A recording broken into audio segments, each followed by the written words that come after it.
let's get you the headlines. The U.S. Capitol riot hearings are told about the pressure election workers face from Donald Trump, leaving them and their families to cope with abuse and intimidation.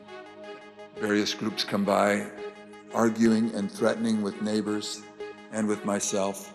So it was disturbing. It was disturbing. The UK experiences its biggest rail strike in 30 years. Unions confirm a second nationwide stoppage on Thursday.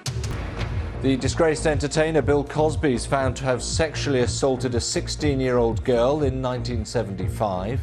A civil court awards her $500,000 in damages.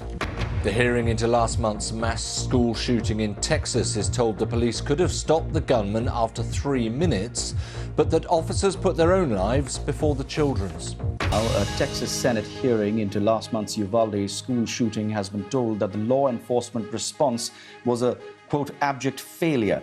A senior state official said there were enough police officers to have stopped the gunman 3 minutes after he entered the building, but they waited for more than an hour to go in.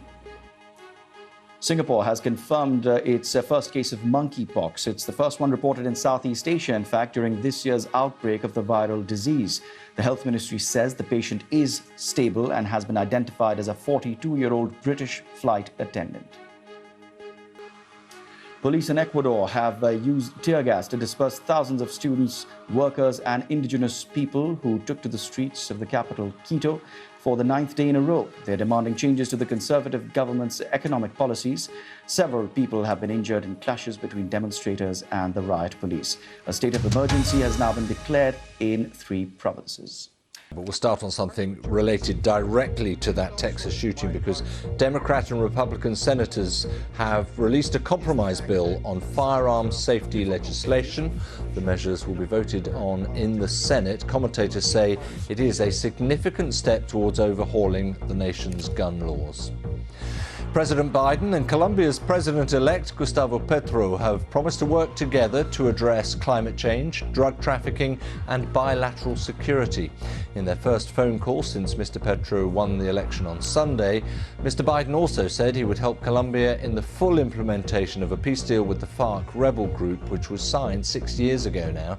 Mr. Petro, a former Marxist rebel himself, has become Colombia's first ever left-wing leader.